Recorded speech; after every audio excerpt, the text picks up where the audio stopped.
ಈಶ್ವರಪ್ಪ ಈಗ ಸ್ವಲ್ಪ ಕೋಪದಲ್ಲಿದ್ದಾರೆ. ಅವರನ್ನ ಭೇಟಿ ಮಾಡಿ ಮಾತನಾಡ್ತೀನಿ ಅಂತ ಬೆಂಗಳೂರಲ್ಲಿ ಬಿಜೆಪಿ ರಾಜ್ಯಾಧ್ಯಕ್ಷ ವಿಜಯೇಂದ್ರ ಹೇಳಿಕೆ ಕೊಟ್ಟಿದ್ದಾರೆ. ಏನೇ ಇದ್ರೂ ಕ್ಷೇತ್ರದ ಜನ ಉತ್ತರ ಕೊಡ್ತಾರೆ. ಇದು ರಾಷ್ಟ್ರೀಯ ಪಕ್ಷ, ಯಾರೋ ಒಬ್ಬರ ಮಾತು ಕೇಳಲು ಆಗಲ್ಲ. ಈಶ್ವರಪ್ಪ ವಿರುದ್ಧ ಈ ರೀತಿ ವಿಜಯೇಂದ್ರ ಪರೋಕ್ಷವಾಗಿ ಟಾಂಗ್ ಕೊಟ್ಟಿದ್ದಾರೆ.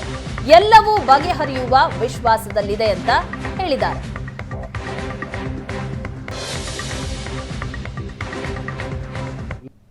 ಇದೆಲ್ಲದಕ್ಕೂ ಕೂಡ ಕ್ಷೇತ್ರದ ಜನ ಮತ್ತು ರಾಜ್ಯದ ಜನ ಉತ್ತರವನ್ನು ನೀಡ್ತಾರೆ.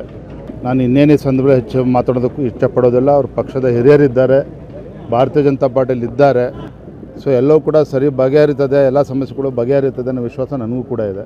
ಅವ್ರು ನೋವಿನಲ್ಲಿದ್ದಾರೆ, ಎಲ್ಲವೂ ಕೂಡ ಸುಸೂತ್ರ ಬಗೆಹರಿಯುತ್ತೆ ಅನ್ನೋ ವಿಶ್ವಾಸ ಇದೆ. ಮೋದಿ ಅವರ ಕಾರ್ಯಕ್ರಮಕ್ಕೆ ಬರಲ್ಲ ಅಂತ ಮಾತಾಡ್ತೇನೆ. ನಾನು ಶಿವಮೊಗ್ಗ ಹೊರಟಿದ್ದು ವಿಜೇಂದ್ರ ಕೂತು ಭೇಟಿ ಫೈನಲ್ ಮಾಡಿದ್ರು ಅನ್ನೋ ಒಂದು ಚರ್ಚೆಗಳು ಸರ್. ಭಾರತೀಯ ಜನತಾ ಪಾರ್ಟಿ ಇದು ರಾಷ್ಟ್ರೀಯ ಪಕ್ಷ. ರಾಜ್ಯದ ಯಾವುದೇ ಕ್ಷೇತ್ರ ಅಭ್ಯರ್ಥಿಗಳ ಬಗ್ಗೆ ತೀರ್ಮಾನ ಮಾಡೋದಾದರೆ ನಮ್ಮ ಕೇಂದ್ರದ ವರಿಷ್ಠರು ಎಲ್ಲರೂ ಕೂಡ ಕೂತು ಚರ್ಚೆ ಮಾಡಿ ತದನಂತರನೇ ಎಲ್ಲವೂ ಕೂಡ ನಿರ್ಧಾರ ಆಗಿರ್ತಕ್ಕಂಥದ್ದು. ಯಾರೋ ಒಬ್ಬರು ಮಾತು ಕೇಳಿಕೊಂಡು ನಮ್ಮ ಪಕ್ಷದಲ್ಲಿ ಆ ರೀತಿ ತೀರ್ಮಾನ ಮಾಡೋದಕ್ಕೆ ಸಾಧ್ಯವೂ ಇಲ್ಲ, ಅದಕ್ಕೆ ಅವಕಾಶವೂ ಕೂಡ ಇಲ್ಲ. ಎಲ್ಲರ ಒಮ್ಮತದ ತೀರ್ಮಾನ ಅಭ್ಯರ್ಥಿಗಳು ಇವತ್ತು ಘೋಷಣೆ ಆಗಿರ್ತಕ್ಕಂಥದ್ದು.